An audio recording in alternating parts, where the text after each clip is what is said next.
সুপ্রিয় শিক্ষার্থী, তোমরা কেমন আছো? আশা করছি আল্লাহর রহমতে ভালো আছো। আজকে ক্লাসের শুরুতেই চরিত্র গঠন বিষয়ে আমি একটু কথা বলতে চাচ্ছি। তোমরা জেনে থাকবে যে জুন মাসের থিমলেরক আমাদের ছিল স্বদেশ প্রেম এবং চরিত্র গঠন, খুবই গুরুত্বপূর্ণ একটি বিষয়। তো আজকে চরিত্র গঠন বিষয়ে আমি একটি কথা বলতে চাচ্ছি, তা হলো বাবা মার আনুগত্য করা। আল্লাহ রাব্বুল আলামিন পিতামাতার আনুগত্য করতে বলেছেন। কোরআনে এভাবে বলেছেন, আতিউল্লাহ আতিউর রাসূলা ওয়া উলিল আমরি মিনকুম। তোমরা আনুগত্য করো আল্লাহ, তোমরা আনুগত্য করো রাসূলের। নিঃসং শর্ত দিয়ে, শর্তহীনভাবে দুটো আনুগত্য। ওয়া উলিল আমরি মিনকুম, আর তৃতীয়ত শর্ত সাপেক্ষে আনুগত্য করো। তো পিতামাতার শর্ত হলো অন্যায় কাজ ছাড়া সকল কাজ তাদের মানতে হবে। তারা যদি ইসলাম বিরোধী কোনো কথা বলে, ওই একটা কথা মানা যাবে না, ওই কথাগুলো মানা যাবে না, সব কিছু মানতে হবে। পিতামাতা যদি অমুসলিমও হয়ে যায়, তাদের কথা মানতে হবে, শুধু ওই কথাটা মানা যাবে না। তার মানে কত গুরুত্ব! আল্লাহ রাব্বুল আলামিন কোরআনে যত জায়গায় তার ইবাদতের কথা বলেছেন, প্রায় অধিকাংশ জায়গায় আল্লাহ পিতামাতার কথা উল্লেখ করেছেন। এভাবে আমরা বলতে পারি যে আল্লাহ এরপরে তার পিতামাতার স্থান দিয়েছে। যদি অপরদিকে যে আল্লাহ, এরপরে আমরা নবীকে মনে করি, এরপরে পৃথিবীর সকল মানুষ মনে করি, এরপরে উস্তাদ শিক্ষক এদেরকে মনে করি। তো এভাবে আমাদের চরিত্রটা সুন্দর করতে হবে। কাজে কর্মে আচার অনুষ্ঠানে যেন আমাদের সকল কাজগুলো সুন্দর থাকে। নবী সাল্লাল্লাহু আলাইহি সাল্লাম বলেছেন, আল বিররু হুসনুল খুলুক, সৎ চরিত্রই পূর্ণ, অর্থাৎ ভালো কাজটাই যেন আমাদের পূর্ণ। এটা আমাদের মাথায় রেখে আমাদের চলতে হবে। আমরা সারা দেশের প্রেক্ষাপটে বা সারা বিশ্বের প্রেক্ষাপটে করোনা পরিস্থিতিতে আমরা অনেক দিন যাপত করছি এবং শিক্ষার ধারাবাহিকতা আমরা গতিশীল রাখছি।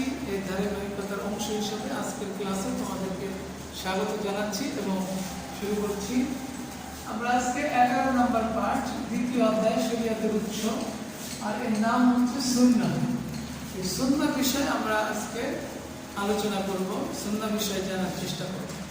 তো শুরুতেই আমরা যে বিষয়টি জানবো তা হলো সুন্নাহ অর্থ কি। সুন্নাহ অর্থ হলো শরীয়তের রীতিনীতি। সুন্নাহ অর্থ রীতিনীতি, নিয়ম কানুন। নবী সাল্লাল্লাহু আলাইহি সাল্লাম এরকম ভাবে ওযু করতে বলেছেন, মিসওয়াক করতে বলেছেন সালাতের আগে। এভাবে যে কাজগুলি করতে বলেছেন এগুলি সুন্নাহ, এটা হলো রীতিনীতি। এভাবে আমরা সুন্নাহকে বলি। সুন্নাহ অর্থ কি জানলাম? রীতিনীতি। আচ্ছা, এখানে ছোট প্রশ্ন আরো হতে পারে। এই পাঠে আছে সনদ। সনদ হচ্ছে কি? সনদটা হলো যে একজন নবী সাল্লাল্লাহু আলাইহি সাল্লাম থেকে একজন শুনেছে হাদিসটি, তারপরে তার বাবা শুনেছে, তার ছেলে, তার ছেলে, তার ছেলে, এই যে ধারাবাহিকতা, এটাকে কি বলে? সনদ। পরস্পর একজন থেকে আরেকজন শুনতে শুনতে প্রায় 150 বছর পরে হাদিস লেখা হয়েছে। এই যে 5 জন বা 6 জন বা 4 জন মানে মানুষের বা সাহাবী, তাবি এদের যে পরস্পর সম্পর্ক এবং পরিচিতি, এতে কি বলে? সনদ বলে। আচ্ছা, মতনটা কি? মতন হচ্ছে মূল হাদিস। নবী সাল্লাল্লাহু আলাইহি সাল্লাম যেটুকু বলছেন, আল বিররু হুসনুল খুলুক, এইটুকুই, যে সৎ চরিত্রই পূর্ণ, অথবা ইন্নামাল আমালু বিন্নিয়াত, এই যে এইটুকু, সকল কাজ নিয়তের উপর নির্ভরশীল। এটা হলো মূল হাদিস। এটা নবী সাল্লাল্লাহু আলাইহি সাল্লাম বলেছেন। কিন্তু এর ধারাবাহিকতা রক্ষার জন্য যেমন আবু বকর, এরপরে তার ছেলে, তার ছেলে, তার ছেলে, এভাবে যে ধারাবাহিকতা, এটাকে আমরা সনদ বলি। এখানে আমরা কয়েকটি বিষয় জানলাম। এরপরে আসি সুন্নাহ কাকে বলে। সুন্নাহ কাকে বলে? নবী সাল্লাল্লাহু আলাইহি সাল্লামের কথা, কাজ এবং সম্মতি যে রীতিনীতি সমূহ, তাকে সুন্নাহ বলে।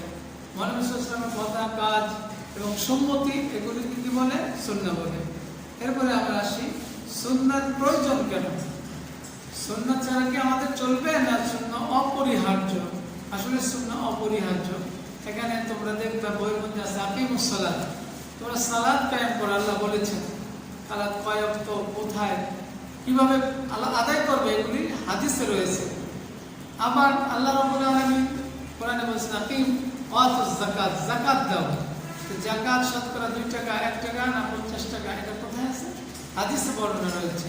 এভাবে তোমরা হজ করো, ওয়ালিল্লাহি আলান নাস হিজ্জুল বাইত, তোমরা হজ করো কাবা শরীফে। জীবনে একবার বা কতবার কি এসবগুলি কোথায় রয়েছে? হাদিসে রয়েছে। তাহলে হাদিস ছাড়া কোরআন মানা অসম্ভব, এবং কোরআনকে মানার জন্য হাদিস অপরিহার্য, এছাড়া সম্ভব নয়। এভাবে আমাদের এর গুরুত্ব আমাদের বুঝতে হবে। এই তিনটা উদাহরণে আমরা একবারে সহজভাবে গুরুত্বটা বুঝে ফেললাম। তো এভাবে আমরা হাদিসের গুরুত্বটা জেনে নিলাম। এরপরে আসি হাদিসের প্রকারভেদ। হাদিস প্রথমত দুই প্রকারে আমরা বিভক্ত করতে পারি।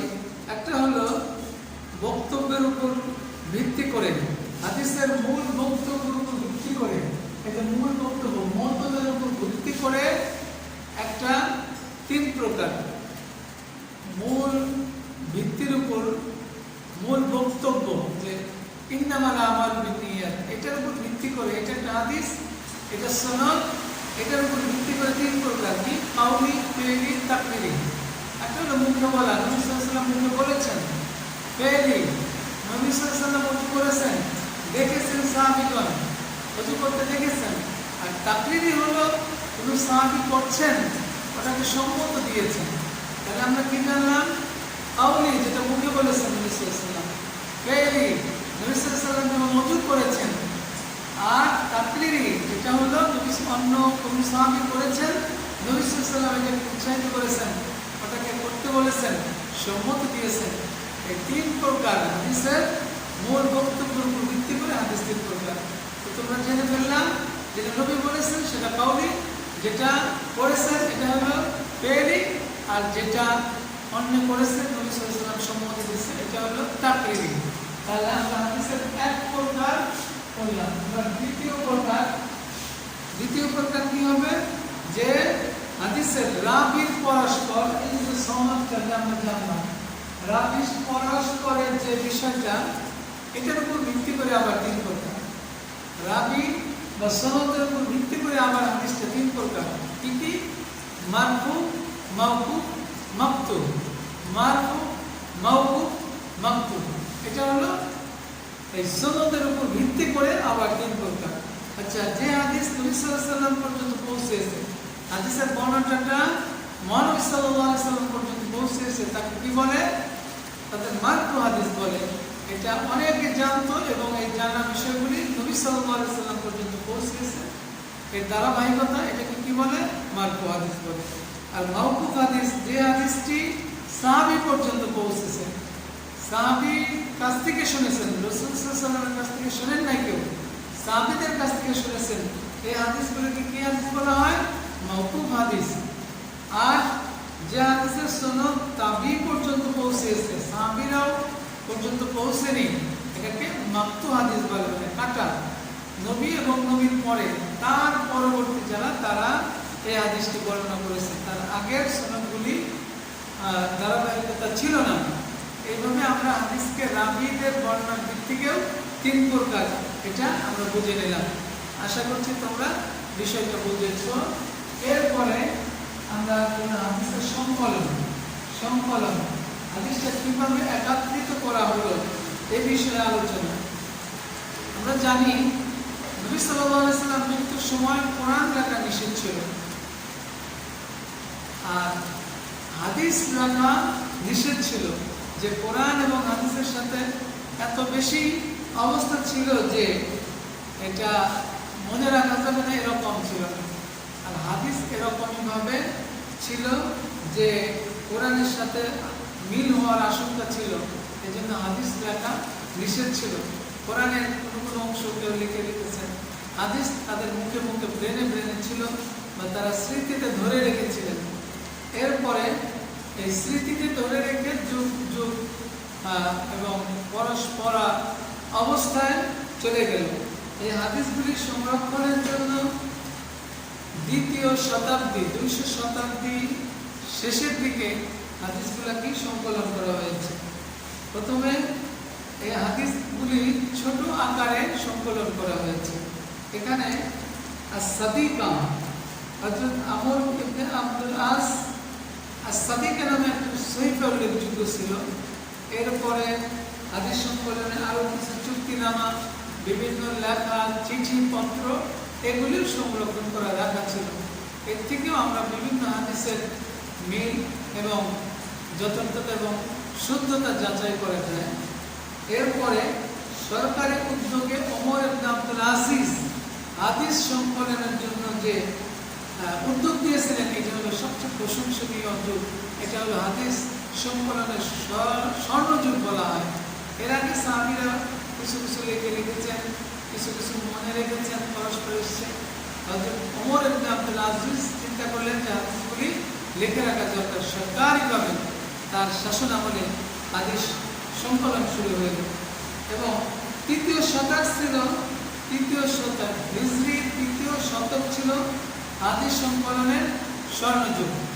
এবং এই যুগেই সিয়াসিত্তা হাদিস, তোমরা জানো যে 6টি বিশুদ্ধ হাদিস গ্রন্থ, সিয়াসিত্তা হাদিস গ্রন্থ এই যুগে, কোন যুগে? তৃতীয় শতকে এই সিয়াসিত্তা হাদিস সংকলন শুরু হয়ে যায়।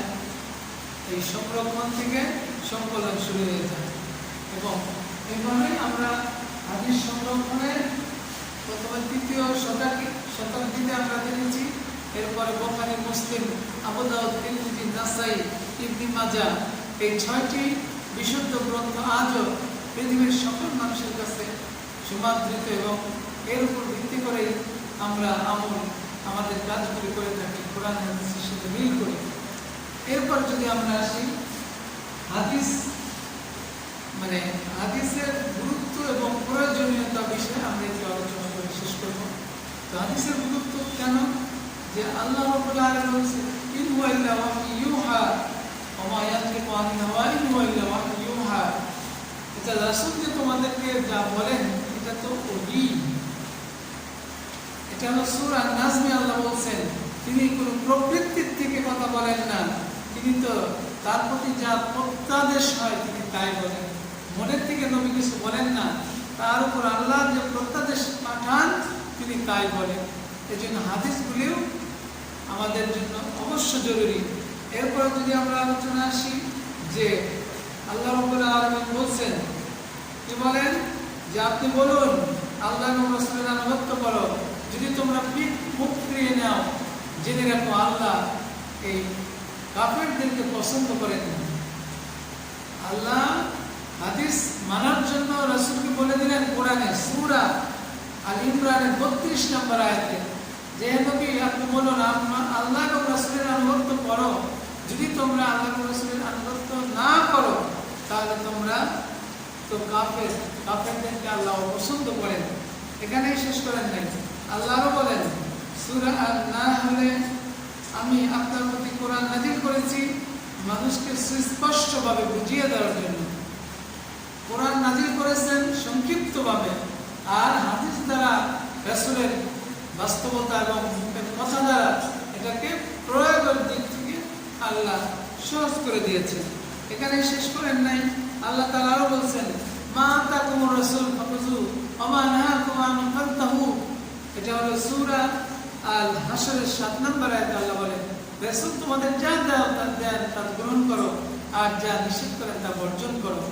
এভাবে এখানে শেষ করেন নাই, আল্লাহ রাব্বুল আলামিন বলেছেন যে তোমরা এভাবে হাদিসকে সংরক্ষণ করো এবং বাস্তবায়ন করো। এখানে মুয়াত্তার একটা হাদিস রয়েছে, তারাকতু ফীকুম আমরাইন লান তাযিল্লু মা তামাসসাকতুম বিহিমা কিতাবুল্লাহি ওয়া সুন্নাতু রাসূলি। মহানবী সাল্লাল্লাহু আলাইহি ওয়াসাল্লাম বলেছেন, আমি তোমাদের মধ্যে দুটি জিনিস শিখে গেলাম, যদি এই দুটিকে তোমরা আঁকড়িয়ে থাকবে ততদিন তোমরা পথভ্রষ্ট হবে না। আর এই দুটি জিনিস হলো আল কোরআন এবং আস সুন্নাহ, মুয়াত্তার সহিহ একটি হাদিস। তো এই আলোচনা থেকে আমরা 3টি কোরআনের বাণী এবং একটি মুয়াত্তার হাদিস, সেই হাদিস থেকে আমরা জানতে পারলাম যে আমাদের হাদিস ছাড়া আমাদের চলা অসম্ভব। কোরআনকে মানার জন্য হাদিস করতে হবে, আল্লাহ সন্তুষ্টির জন্য হাদিস করতে হবে, জানতে হবে, আমল করতে হবে, বাস্তব জীবনে প্রতিফলন ঘটাতে হবে। এভাবে আমরা হাদিসের যে মতন এবং সনদ এবং হাদিস অর্থ কি কাকে বলে এই বিষয়গুলি আমাদের এবং এর গুরুত্ব এটা বুঝে আমাদের আমল করতে হবে। আমরা যেন বাস্তব জীবনে হাদিস আমল করে আল্লাহ সম্মানিত, আল্লাহর সন্তুষ্টি লাভ করতে পারি।